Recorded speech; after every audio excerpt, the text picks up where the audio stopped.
बिहार विधानसभा चुनाव में अब महज 4 से 5 महीने शेष रह गए हैं। सभी सीटों पर प्रत्याशियों की तैयारी तेजी से हो रही है। हम पटना जिला के विधानसभा क्षेत्रों पर समीकरण और वहां क्या तैयारी है, किस आधार पर जनता वोट करेगी, नेताजी ने क्या काम किया है, इन सब चर्चा के शुरू करने के लिए आज पहले बार दीघा विधानसभा क्षेत्र में पहुंचे हैं और यहाँ हमारे साथ दीघा विधानसभा के विधायक संजीव चौरसिया जी हैं। सर, आप 2 बार से लगातार 2015 से विधायक हैं, फिर 2025 में दावा कर रहे हैं। पहले तो सबसे पहली बात तो है कि विधायक एक जिम्मेवारी दायित्व निर्वाह समाज के सेवा के लिए होता है।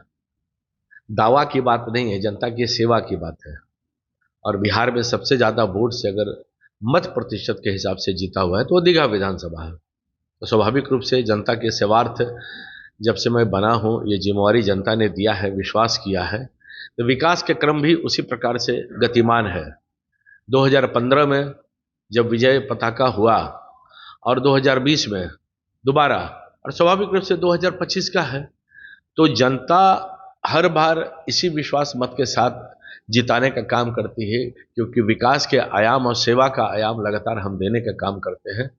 इसलिए जनता के 2025 में भी जाकर उनके सेवार्थ जो जो काम किए हैं बताने का भी काम करेंगे। और स्वाभाविक अपेक्षाकृत जो सेवार्थ है, जनता भी इस बात को जानती है कि सेवा, संघर्ष, समर्पण अगर विधानसभा में प्रतिनिधित्व करने का विधायक के नाते अगर नाम है किसी का, तो वो डॉक्टर संजीव चौरसिया का है। 10 सालों में कुछ ऐसा काम वो काफी चर्चा में रहा, जब क्योंकि आपकी बात जनता सुन रही है।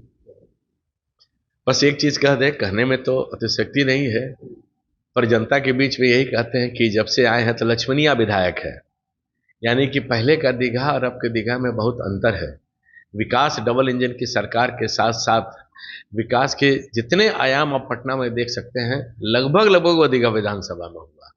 क्योंकि लगातार विधायक बनने के बाद प्रयासरत भी था, क्योंकि मेरे मन में सदैव लॉन्ग टर्म प्लानिंग के साथ इस विधानसभा को उभरता दीघा, संवरता दीघा, इस कॉन्सेप्ट से हमने काम किया। तो स्वाभाविक रूप से आप देख रहे हैं कि हम बताना चाहेंगे कि बात छोटी सी गिलहरी प्रयास एक है कि जो जेपी सेतु आप देख रहे हैं, जेपी सेतु का क्रम रुका हुआ था। जब जीते तो हमें ध्यान में आया कि बिद्ध टोली का लगभग लगभग मैक्सिमम वोट हमको 900 कुछ से ज़्यादा वोट वहाँ पर हमको मिलने का काम हुआ 1000 में से। तो उन लोगों से जब आग्रह किए कि भाई आप यहाँ से थोड़ा दूसरे जगह पे जहाँ सरकार वैकल्पिक व्यवस्था कर रही है अगर हटेंगे, वास्तव में वो लोग वहाँ से हटे, उनके इस त्याग के लिए हम प्रणाम भी करते हैं। तो उनके कारण ही फिर वहाँ पर पुल का निर्माण हो पाया। जेपी सेतु का अधूरा काम पूरा हुआ था, तो अब बड़ा काम आप देख रहे हैं। अटल पथ की बात जहाँ तक है, अटल पथ में भी जिस प्रकार से रेलवे लाइन का हुआ करता था, उस समय के माननीय पीयूष गोयल जी, माननीय नरेंद्र मोदी जी के समन्वय भाव से और राज्य सरकार के समन्वय भाव से माननीय नीतीश कुमार जी के, तो जो निकला एक स्वाभाविक रूप से उसी का परिणाम अब परिणति है कि उस रेलवे लाइन के बदले एक बड़ा अटल पथ जो पटना को बीचों बीच जोड़ने का एक बड़ा काम हुआ। और सबसे बड़ा काम जो दीर्घकालीन प्लान हमने किया, उसका फलाफल ये था कि अल्टरनेटिव टू बेली रोड एक पूरा प्लान हमने देने का काम किया। क्योंकि मेरे ध्यान में था कि बेली रोड का अगर भीड़ घटाना है तो एक अल्टरनेटिव प्लान देना पड़ेगा। तो मेरे दीघा विधानसभा के अंतर्गत पुनाई चक से 6 लेन से जुड़ता हुआ AG colony, passport office, Rukanpura तक निकलने का ये जो सड़क है, पटना के इतिहास में पहली बार अंदर अंदर 13.5 किलोमीटर का लगभग 100 कुछ करोड़ से ज़्यादा का भी आरसीडी सड़क बनवाने का काम किए। आप आसियाना, रामनगरी, सभी जगह देखिएगा आप, अंबेडकर पथ, सभी जगह कालीकरण हो गया। कालीकरण के साथ साथ आप रेलवे लाइन के उस तरफ बापू टावर की तरफ देखिएगा तो सिंह से लेकर बापू टावर तक वहाँ भी कालीकरण हो गया। बालू पर जो दीघा में है वहाँ भी कालीकरण हो गया। और आगे जो पाइपलाइन में है वो सरिस्ताबाद का है, सरिस्ताबाद राजपूताना जो एनएच को जोड़ता है वहाँ भी कालीकरण हो जाएगा। पुलिस कॉलोनी का है वहाँ भी कालीकरण हो जाएगा। पाटलिपुत्रा का है वहाँ भी हो जाएगा। सभी का प्रपोजल सरकार के पास पड़ा हुआ है। राजीव नगर रोड नंबर 22-23 का वहाँ भी पड़ा हुआ है। तो ये तो रोड से संबंधित है। उसी प्रकार से शिक्षा से संबंधित बहुत सारे स्कूल को एक सुदृढ़ तरीके से ठीक करने का काम हुआ है। और साथ ही साथ 1024 एकड़ का जो सबसे बड़ा मामला मेरे विधानसभा के अंतर्गत है, हमने लगातार संघर्ष करने का काम किया, सदन में आवाज़ उठाने का काम किया और जनता के बीच में जल्द से जल्द उस समस्या का हल का परिणाम दिखाई देगा लोगों के बीच में, क्योंकि मैं मानता हूं कि इसमें सेवा जनता के साथ है। जब गोली चल रही थी तो मैं एकमात्र विधायक था कि चलते हुए गोली में खड़ा रहा और प्रशासन को कहा कि पहली गोली कोई लगेगी तो विधायक को लगेगा। गोली चलते हुए गोली को रुकवाने का काम किए। तो जनता चूंकि एक परिवार भाव से चलता है, सभी समस्याओं का हल निकालने का काम अगर वृत्तांत करेंगे तो बहुत सारी समस्या है जो हम आपको एक एक करके बता सकते हैं। जी, अब तो आपने जो काम किया वो बताया, लेकिन सवाल है कि ये जो पटना जो 2009 के नए परिसीमन में अभी दीघा विधानसभा, पहले ये पटना पश्चिमी था, पहले से भी और उसके बाद से लगातार एनडीए का कब्जा रहा है। 2010 में जेडीयू से पूनम देवी चुनाव मैदान में थे। इस बार एक चर्चा तेजी से आ रही कि जेडीयू के कई नेता जो है इस सीट पर दावा कर रहे हैं। जो जदयू के नहीं है वो ज़्यादा चर्चा करते हैं। जदयू के कोई ऑथेंटिक व्यक्ति चर्चा करे तो समझ में भी आए, जो जदयू के नहीं है वो ज़्यादा चर्चा करते हैं।